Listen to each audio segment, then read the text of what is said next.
আজকে আমরা বিশেষ করে যে বিষয়টা আলোচনা করব সেটি হচ্ছে ঈমান। ঈমান অর্থ কি? ঈমান অর্থ হলো বিশ্বাস করা। ঈমানের বিপরীত হলো কুফর। ঈমানের বিপরীত কি? কুফরি করা। আর কুফরের বিপরীত হলো ঈমান গ্রহণ করা। কুফর অর্থ হলো অস্বীকার করা। কুফরি অর্থ কি? কুফরি অর্থ হলো অস্বীকার করা, আর ঈমান অর্থ হলো বিশ্বাস করা, স্বীকার করা। ঈমান অর্থ কি? বিশ্বাস করা এবং স্বীকার করা, অনুগত হওয়া। সুতরাং যে ব্যক্তি ঈমান আনতে চায়, শুধুমাত্র এই কথা বললে হবে না যে আমি বিশ্বাস করি। আপনি স্বীকার করেন কিনা এবং আপনি তার সেই বিষয়ে অনুগত কিনা, সেই বিষয়টাও আপনাকে মাথায় রাখতে হবে। বিশ্বাস করা, স্বীকার করা, এটা হলো ঈমান। অস্বীকার করা হলো কুফরি। ইসলাম অর্থ হলো আত্মসমর্পণ করা, আনুগত্য করা, আর ঈমান হলো বিশ্বাস করা, স্বীকার করা, আর কুফরি অর্থ হলো অস্বীকার করা। সুতরাং ঈমান হলো বিশ্বাসগত দিক, আর ইসলাম হলো কর্মগত দিক। আপনি আমি যখন মুসলমান হই, মুসলমান হওয়ার আগে প্রত্যেকটি মুসলমানের জন্য প্রথম তার কাজ হলো ঈমান আনা। প্রথম কাজ কি? ঈমান আনা। ঈমান আনার পর ওই ব্যক্তি মুসলিম ইসলাম চর্চা করবেন। একজন মুসলমানের মধ্যে তার ঈমান আছে, ঈমানের পর ইসলামের মাধ্যমে প্রস্ফুটিত হবে যে সে আসলেই প্রকৃতপক্ষের মুমিন নাকি মুসলিম। কারণ ইসলামের মাধ্যমে তার ঈমান ফুটে উঠবে। কারণ হলো ঈমান হলো বীজ, আর ইসলাম হলো চারা গাছ। ইসলাম কি গাছ? চারা গাছ। বীজ না থাকলে যেমন গাছের উৎপাদন, গাছ তৈরি হবে না, অনুরূপভাবে আবার বীজ থাকলে সেখানে আবার যেমন ডালপালা গজাবে, শাখা পোশাখা গজবে, ঠিক ঈমান এবং ইসলামের সম্পর্ক হচ্ছে এই একটার সাথে আরেকটার পরিপূরক। ইমাম আবু হানিফা রাহমাতুল্লাহি আলাইহি তিনি বলেছেন, আল ঈমান ওয়াল ইসলাম কাযাহির মাআল বাতিন। ইমাম আবু হানিফা রাহিমাহুল্লাহ তিনি বলেন, ঈমান এবং ইসলামের সম্পর্ক হলো মানুষের দেহের পেট এবং পিঠের ন্যায়। এখন আপনি যদি মানুষের দিকে তাকান, পেট আর পিঠ এটা কি বিচ্ছিন্ন না একে অপরের সাথে সম্পৃক্ত? কথা বলে না, বুঝে আসছে কথা? পেট আর পিঠ এটা কি আলাদা না সম্পৃক্ত? এবার বলেন তো, পেট আর পিঠের মাঝে কত দূরত্ব আছে? কয় মিটারের দূরত্ব আছে? হ্যাঁ, পাশাপাশি। এই যে কাগজটা দেখতে পাচ্ছেন না? আচ্ছা, এই কাগজের মধ্যে আমি আটা দিলাম, 2 টুকরা করলাম, করার পর আটা দিলাম, আটা দিয়ে 2টা কাগজকে জোড়া দিয়ে দিলাম। এবার বলুন তো, এক কাগজ আর এক কাগজের মাঝে দূরত্ব কতটুকু? হ্যাঁ, এটাকে কি আলাদা করা যাবে? আটা দেওয়ার কারণে তার মাঝখানে যেমন দূরত্ব থাকে না, তবুও 2টা কাগজ এক জায়গায় থাকে। ঠিক অনুরূপভাবে ইসলাম হচ্ছে এমন, আর ঈমান হচ্ছে এমন, আপনি একটাকে বাদ দিলে আরেকটার কল্পনা করতে পারবেন না। দুটোকেই আপনার রাখতে হবে। অর্থাৎ ঈমান ছাড়া ইসলাম নাই, ইসলাম ছাড়া ঈমান নাই। সুতরাং ঈমান আর ইসলামের সম্পর্ক হচ্ছে দেহ এবং পিঠ এবং পেটের ন্যায়। এটি হচ্ছে ঈমান এবং ইসলামের সম্পর্ক। ঈমান হচ্ছে এমন একটা বিষয়,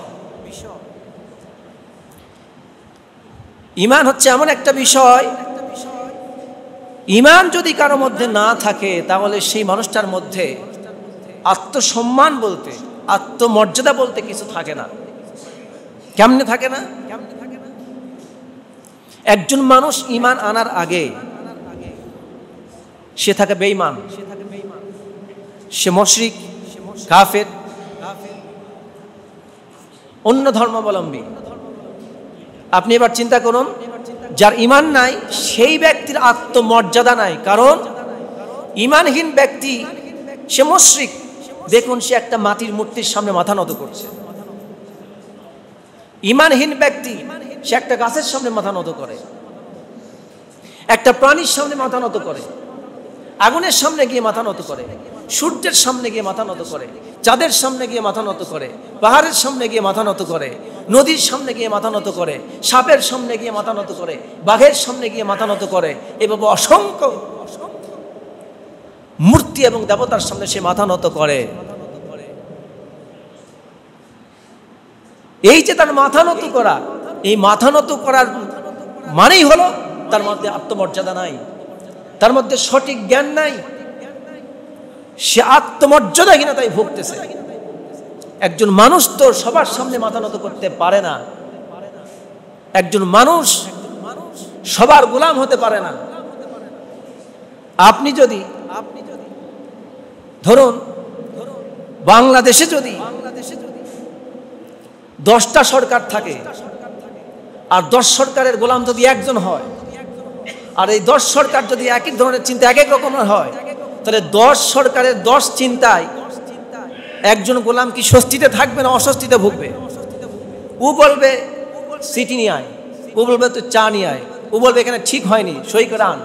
এভাবে আপনাকে এমন ব্যস্ত করে ফেলবে যে আপনি কারো মনি জয় করতে পারবেন না, সন্তুষ্ট করতে পারবেন না। কারণ এক একজনের এক এক চাহিদা, এক একজনের এক এক দাবি, একজন আরেকজনের প্রতি অসন্তুষ্ট, একজন আরেকজনের চাইতে বড় হতে চায়। এইভাবে 10 জন রাজার গোলাম হওয়া ভালো নাকি একজনের? যখন মানুষ ইমানহীন থাকে তখন সে ঠিক এভাবে আত্মমর্যাদাহীনতায় ভোগে। ইমান না থাকার কারণে সে তখন সারা বিশ্বের অসংখ্য গাছপালা, মূর্তি, দেবতা, মানুষ, পশু পাখি, দানব, এই সবের সে তাদের গোলাম হয়ে যায়, শয়তানের গোলাম হয়ে যায়। কিন্তু যখন মানুষ ঈমান আনে, এই ঈমান মানুষের মধ্যে আত্মমর্যাদা সৃষ্টি করে দেয়। কি সৃষ্টি করে দেয়? আত্মমর্যাদা সৃষ্টি করে দেয়, তার মধ্যে আত্মসম্মান সৃষ্টি করে দেয়, পয়দা করে দেয়।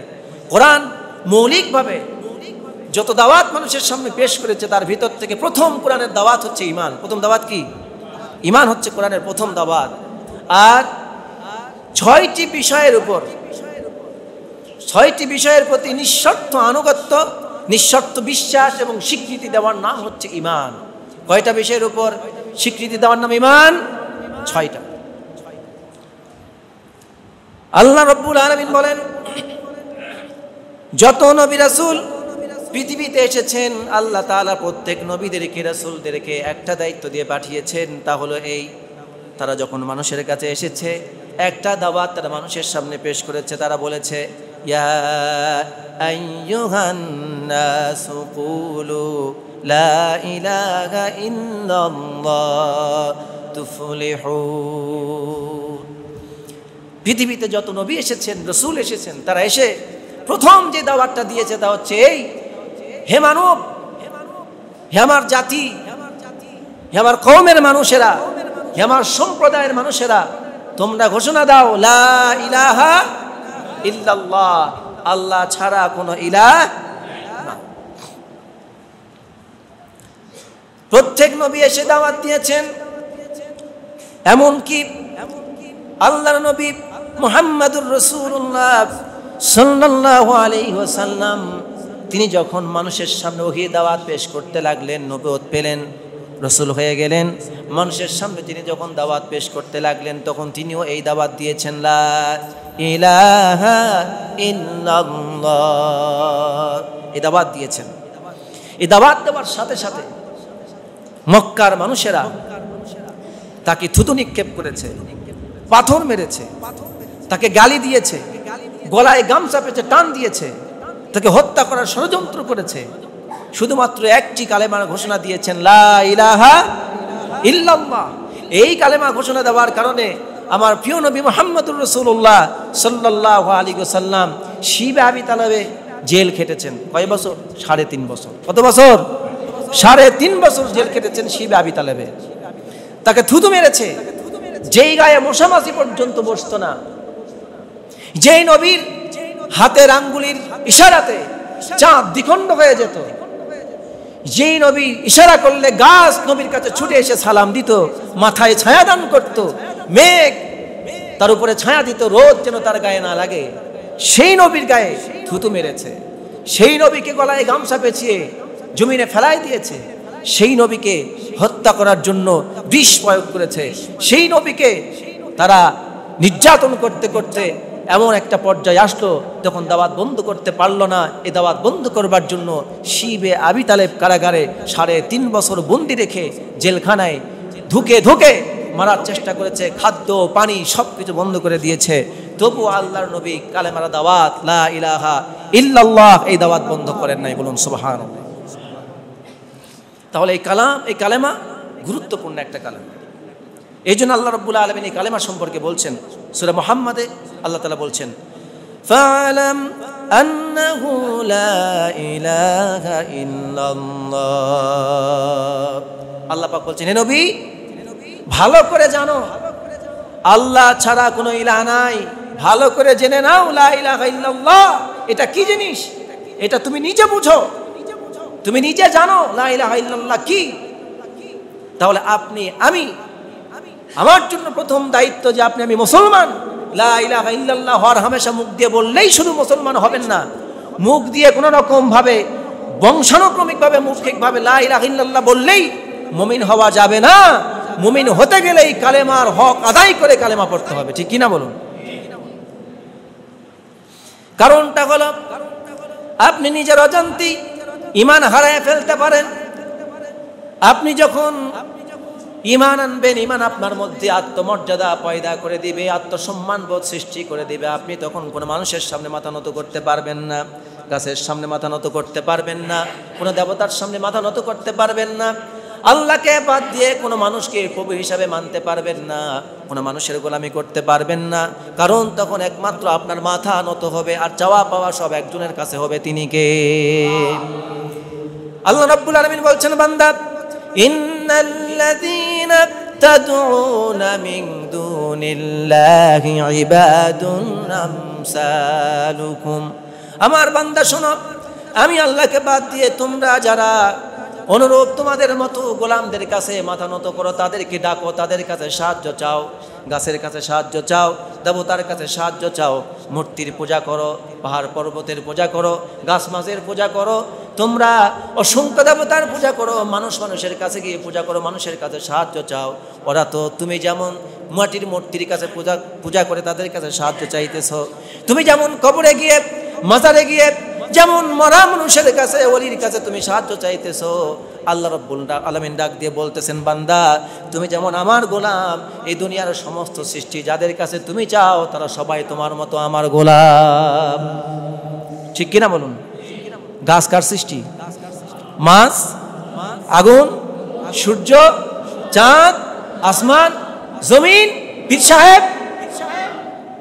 আল্লাহ পাক বলছেন, বান্দা তুমি এইসব গোলামের কাছে সাহায্য চাও, অথচ তারাও তো তোমার মতো আমার গোলাম। অতএব ওই সব গোলামেরা একজন গোলাম হয়ে আর একজন গোলামকে কিছুই দিতে পারবে না। অতএব তুমি যদি চাও, যদি কিছু তোমার চাওয়ার প্রয়োজন পড়ে, যদি সাহায্য পেতে চাও, আমি আল্লাহ ছাড়া আর কারো কাছে তুমি সাহায্য চাইতেও পারবে না, মাথাও নত করতে পারবে না। কার কথা? সুতরাং এই যে ঈমান আনার কারণে আপনার মধ্যে আত্মমর্যাদা বোধ সৃষ্টি হলো, সেটা কি বুঝেছেন? সেটি হচ্ছে এই, আপনি এখন কোনো মানব, কোনো দানব, কোনো দেবতা, কোনো প্রকৃতির কাছে আপনি মাথা নত করতে পারবেন না। আপনার মাথা শত শত প্রকৃতির কাছ থেকে বিচ্ছিন্ন হয়ে এখন এক আল্লাহর সামনে মাথা নত করলেন, হাজারো দেবতার সামনে থেকে মাথাকে ফিরায় নিলেন, মুখকে ফিরায় নিলেন। এটা আপনার আত্মমর্যাদা বৃদ্ধি পেল। সকল আত্মমর্যাদা আপনি এতদিন পর্যন্ত দেবতার কাছে, গাছের কাছে, আগুনের কাছে, সূর্যের কাছে, চাঁদের কাছে এভাবে মূর্তির সামনে বিসর্জন দিয়েছিলেন, কিন্তু এখন আপনি ঘোষণা করছেন আমি ঈমান এনেছি, এই সব কিছু যিনি স্রষ্টা, আমার মাথা কেবলমাত্র তার কাছে নত হবে, উনি ছাড়া আর কারো কাছে মাথা নত হবে না। এটাই হচ্ছে বান্দার সর্বোচ্চ মর্যাদা, বলুন সুবহানাল্লাহ। সুতরাং ঈমান হলো সবচেয়ে দামি জিনিস। ঈমান কি জিনিস? দামি জিনিস। কারণ হচ্ছে এই ঈমান না থাকার কারণেই আমরা ঈমান থাকার কারণেই জান্নাতি, আর ঈমান না থাকার কারণেই জাহান্নাম।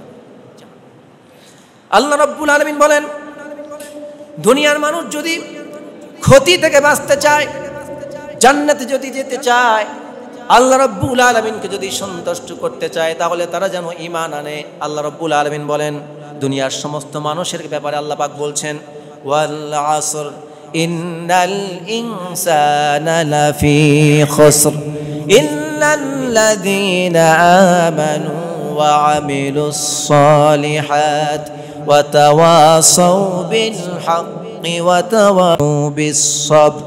আল্লাহ রাব্বুল আলামিন বলেন দুনিয়ার সমস্ত মানুষ ক্ষতির মধ্যে আছে। আল্লাহ পাক এই কথাটি বলতে গিয়ে কসম করে বলেছেন সময়ের কসম। আল্লাহ পাক বলছেন কিসের কসম? সময়ের কসম। সময় সবচেয়ে গুরুত্বপূর্ণ জিনিস। দুনিয়ার সব কিছু আপনাকে ক্ষমা করলেও সময় কিন্তু ক্ষমা করবে না। সময় ক্ষমা করে না। Time and tide waits for none. সময় কারোর জন্য অপেক্ষা করে না। সময় কিন্তু জীবন থেকে খুইয়ে যাচ্ছে। যে কোনো মুহূর্তে ওই বরফের মতো করে আইসক্রিমওয়ালা যখন আইসক্রিম কিনে আনে, বাক্সে যখন ভর্তি করে আর বাক্স যখন উদাম করে, এই বরফ বিক্রি করার নির্দিষ্ট সময়ের মধ্যে সে যদি বিক্রি করতে না পারে তাহলে বাতাস কিন্তু ঢুকতে ঢুকতে একসময় সমস্ত আইসক্রিম গলে পানি হয়ে যাবে। ঠিক কিনা বলুন? ঠিক আপনার জীবনটা এরকম। সময়ের যদি মূল্যায়ন না করেন, জীবনে যে সময় আপনাকে আল্লাহ রাব্বুল আলামিন দিয়েছেন হায়াতের, এই সময়ের যদি গুরুত্ব আপনি না দেন, যদি আল্লাহকে চিনার চেষ্টা না করেন, তাহলে জীবনের একটা সময় আপনার শেষ হয়ে যাবে, ঈমান হারা হবেন। আপনি যদি কালেমা বোঝার চেষ্টা না করেন, ঈমান বোঝার চেষ্টা না করেন, আল্লাহকে চিনার চেষ্টা না করেন, রাসূলকে বোঝার চেষ্টা না করেন, কোরআনকে বোঝার চেষ্টা না করেন, তাহলে আপনি সমস্ত দুনিয়ায় আপনি ক্ষতিগ্রস্ত তো হবেন, এমনকি পরকালে আপনার সবচেয়ে বড় ক্ষতিগ্রস্ত হবেন। তার কারণ হলো আপনার ঠিকানা হলো জাহান্নাম। ঈমান না আনলে ঠিকানা কোথায়? জাহান্নাম। এই জন্য রব্বুল আলামিন সময়ের কসম করে বলছেন ওয়াল আসর, সময়ের কসম, ইন্নাল ইনসানা লাফি খুসর। দুনিয়ার সমস্ত মানুষ ক্ষতির মধ্যে নিমজ্জিত, কেবলমাত্র সেই লোকটা বাদে ইল্লাল্লাযীনা আমানু ওয়া আমিলুস সালিহাত ওয়া তাওয়াসাউ বিল হাক্কি ওয়া তাওয়াসাউ বিস সাবর। আল্লাহ পাক বলছেন কেবল ওই চার গুণ বিশিষ্ট লোকগুলি ছাড়া, এক নম্বর যারা ঈমান এনেছে, দুই নেক কাজ করেছে, অথবা সাওবিল হক, হকের দাওয়াত দিয়েছে, অথবা সাওবিস সবর, যখনই বিপদ আপদ মুসিবতে পড়েছে তখন সবর করেছে, তাওয়াক্কুল করেছে, আল্লাহর কাছে ভরসা করেছে। কেবল এই চার গুণ বিশিষ্ট মানুষ ছাড়া দুনিয়ার সব মানুষ ক্ষতির মধ্যে। এই ক্ষতির মধ্যে পড়ার প্রথম কারণটা কি বোঝেন নাই বোধহয়? এতক্ষণ কি বুঝালাম? এই যে ক্ষতির মধ্যে আমরা জাহান্নামে যাব, ক্ষতির মধ্যে পড়ব, যত কারণ আছে তার মধ্যে প্রথম কারণটা কি?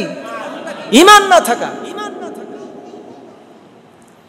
কোরআনে কারিমে রব্বুল আলামিন স্পষ্টভাবে জানিয়ে দিয়েছেন দুনিয়ার যত মানুষ জাহান্নামে যাবে, জাহান্নামে যাওয়ার প্রধানতম কারণ হলো এক নম্বর যে মানুষ ঈমান আনবে না সে লোকের ঠিকানা হলো জাহান্নাম।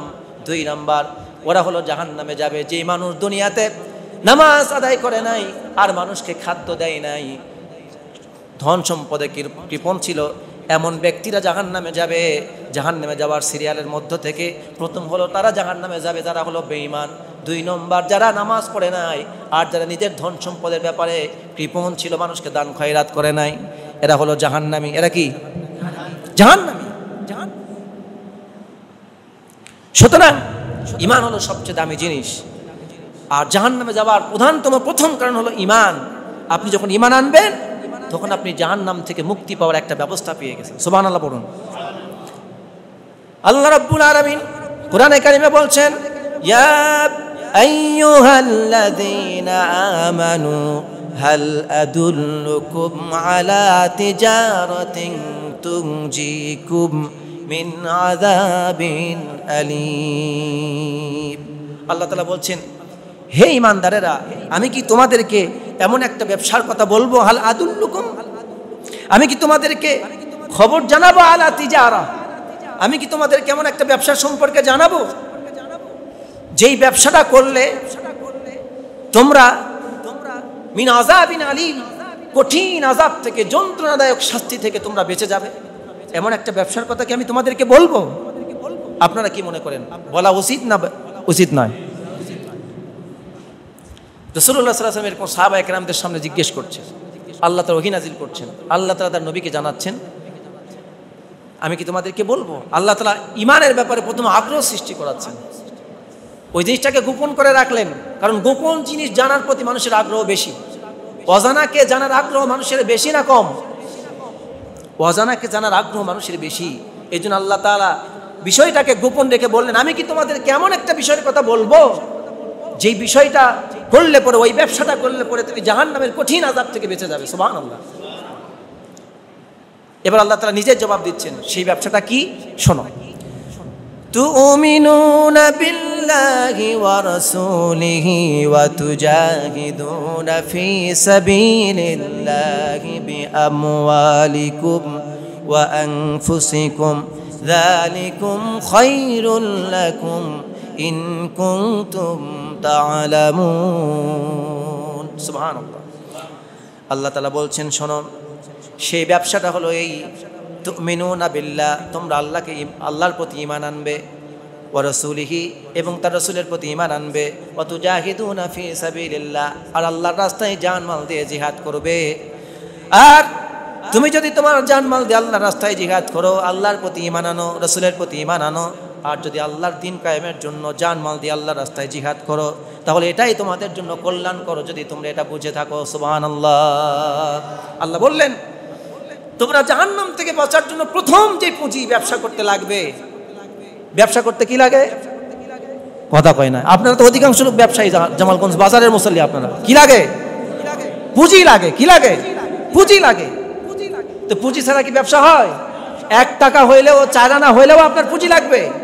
পুঁজি দিয়ে ব্যবসা শুরু করতে হয়। আল্লাহ তাআলা বলছেন, এই ব্যবসা শুরু করার, অর্থাৎ জাহান্নাম থেকে জান্নাতে যাওয়ার যে ব্যবসা, এই প্রথম ব্যবসার পুঁজি হলো আপনার ন্যূনতম যেই পুঁজিটা প্রথম লাগবে, যেই পুঁজি দিয়ে ব্যবসা শুরু করবেন জান্নাতে যাওয়ার, সেটার নাম হলো কি? ঈমান। ঈমান হলো ব্যবসার প্রথম পুঁজি, জাহান্নাম থেকে বাঁচার, জান্নাতে যাওয়ার। বলুন সুবহানাল্লাহ। সুতরাং ঈমান হলো খুবই গুরুত্বপূর্ণ ব্যাপার। আল্লাহ রাব্বুল আলামিনের হাবিব সাল্লাল্লাহু আলাইহি ওয়াসাল্লাম সুন্দর করে আমাদেরকে জানিয়েছেন, মান ক্বালা লা ইলাহা ইল্লাল্লাহ দাখালাল জান্নাহ। হযরত ওসমান রাদিয়াল্লাহু তাআলা আনহু হাদিসটি বর্ণনা করেছেন, মান মাতা ওয়া হুয়া ইয়ালামু আন্নাহু লা ইলাহা ইল্লাল্লাহ দাখালাল জান্নাহ। রাসূলুল্লাহ সাল্লাল্লাহু আলাইহি ওয়াসাল্লাম বললেন, যে ব্যক্তি বলবে লা ইলাহা ইল্লাল্লাহ, সে আল্লাহর জান্নাতে চলে যাবে। আবার ওসমান রাদিয়াল্লাহু তাআলা আনহু তিনি বর্ণনা করছেন, নবীজি বলেছেন, মারা যাওয়ার সময় যে ব্যক্তি অন্তত এতটুকুন জেনে যাবে আল্লাহ ছাড়া কোনো ইলাহা নাই, এই ঘোষণাটা দিয়ে যাবে, মারা যাবে, আল্লাহ রাব্বুল আলামিনের হাবিব বলেছেন তার ঠিকানা হলো জান্নাত। লা ইলাহা ইল্লাল্লাহ দাখালাল জান্নাহ। যেই ব্যক্তি পড়বে লা ইলাহা ইল্লাল্লাহ ঈমানের সাথে, ইয়াকিনের সাথে, বিশ্বাসের সাথে, আন্তরিকতার সাথে বিশ্বাস এবং স্বীকৃতি দিবে, তার ঠিকানা কোথায়? জান্নাত। কিন্তু ঈমান আনার কারণে জান্নাতে যাবে, এটা কিন্তু গড়ের সবার জন্য না।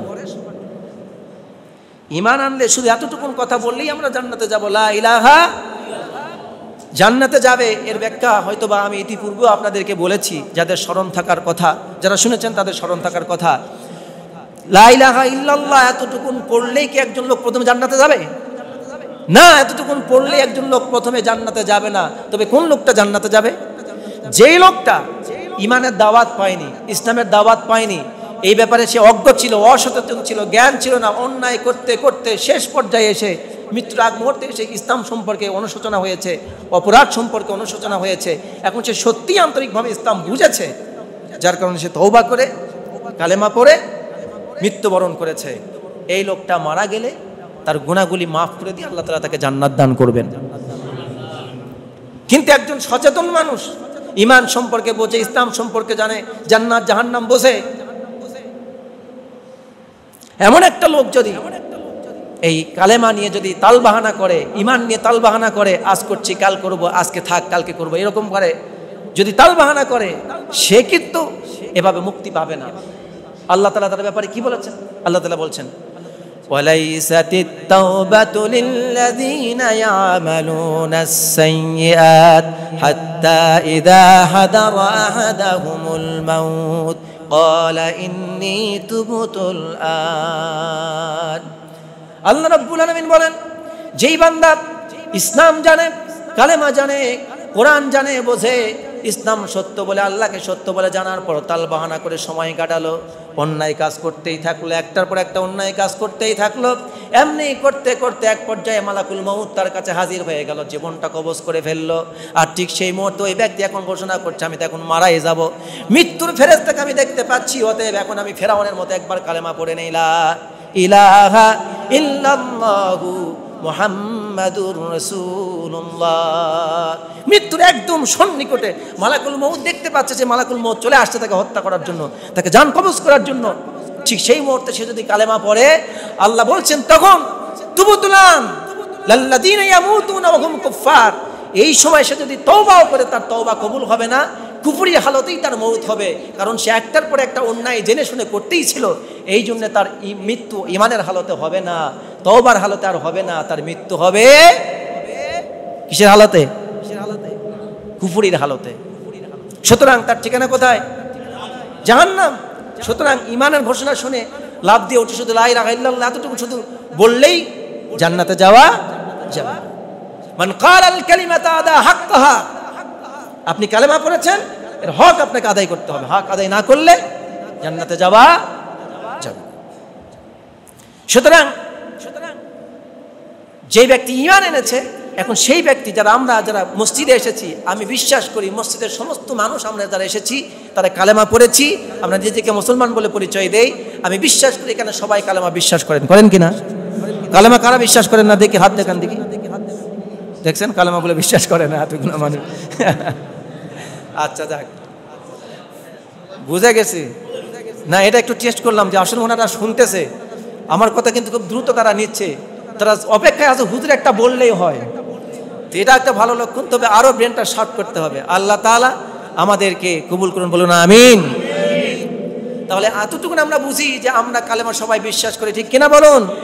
এবার আমার সাথে সবাই বলুন তো, লা ইলাহা ইল্লাল্লাহু মুহাম্মাদুর রাসূলুল্লাহ। এই কালেমায় বিশ্বাস আছে না নাই? কিন্তু এই কালেমায় বিশ্বাস থাকার পর এবার আল্লাহ তাআলা আপনাদের জন্য তালা লাগাই দিয়েছেন। এবার একটা হাদিস বলে আলোচনা শেষ করব। রাসূলুল্লাহ সাল্লাল্লাহু আলাইহি সাল্লাম বলছেন, ওয়াহাব ইবনে মুনাব্বিহ রাহমাতুল্লাহ আলাইহি থেকে বর্ণিত, তিনি বলেছেন, তাকে জিজ্ঞেস করা হলো, লা ইলাহা ইল্লাল্লাহ এই বাক্যটা কি জান্নাতের চাবি নয়? তাকে বলা হলো, লা ইলাহা ইল্লাল্লাহ মিফতাহুল জান্নাহ। তাকে বলা হলো যে আলাইসা লা ইলাহা ইল্লাল্লাহ মিফতাহুল জান্নাহ, এই লা ইলাহা ইল্লাল্লাহ এটা কি জান্নাতে যাওয়ার চাবি নয়? চাবি কোনটা বলে? না না, চাবি কাকে বলে? হ্যাঁ, তালা খোলার জন্য যে কুঞ্চি ব্যবহার করা সেটা হলো চাবি।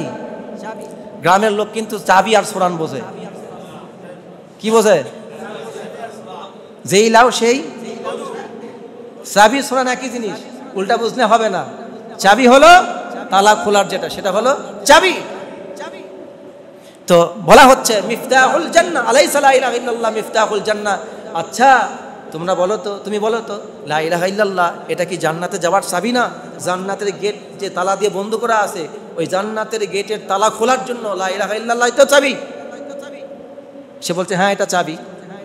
এখন রাসূল সাল্লাল্লাহু আলাইহি ওয়াসাল্লামকে সে বলছে, কিন্তু তোমরা কি জানো? ক্বালা বালা ওয়ালাকিন লাইসা মিফতাহুল ইল্লা ওয়ালাহু আসনানুন ফাইন জিতা বিমিফতাহি লাহু উসনানুন ফুতিহা লাক। তাকে বলা হচ্ছে, আচ্ছা ঠিকই তো এটা জান্নাতের তালা খোলার চাবি, কিন্তু তুমি কি জানো তালার যেই চাবি, ওই চাবি দিয়ে যদি তালায় না তুমি প্রবেশ করাও তাহলে ওই তালা খুলবে না। আর তুমি জানো যে প্রত্যেক চাবির কিছু দাঁত থাকে। দেখুন রাসূল সাল্লাল্লাহু আলাইহি ওয়াসাল্লাম বলছেন না, প্রত্যেক চাবির কি আছে? দাঁত আছে না? চাবি কি সমান? ওই চাবির একটা গোপন দাঁত আছে। লক্ষ লক্ষ তালা এক চাবি দিয়ে আর এক তালায় ঢোকাবেন, সেই তালা এতটুকু তো জিনিস, এর মধ্যে কি এমন পাসওয়ার্ড লাগাই দিছে যে একটা দাঁতের উল্টা পাল্টার জন্য লক্ষ লক্ষ তালা এক চাবি দিয়ে আরেক তালা খোলে না? কারণটা কি? এখন রাসূলুল্লাহ সাল্লাল্লাহু আলাইহি ওয়াসাল্লাম বলছেন, প্রত্যেক চাবির যেমন দাঁত আছে, অনুরূপভাবে যারা ইমানের দাবি করে প্রত্যেক ইমানের তেমন দাঁত আছে। আর সেই দাঁতগুলা কি? বুনিয়াল ইসলামু আলা খামস, বুনিয়াল ইসলামু আলা খামস, আশহাদু আল্লা ইলাহা ইল্লাল্লাহ ওয়া আন্না মুহাম্মাদার রাসূলুল্লাহ ওয়া ইকামিস সালাত ওয়া ইতাইজ যাকাত ওয়াল হজ ওয়া সাওমি রমাদান।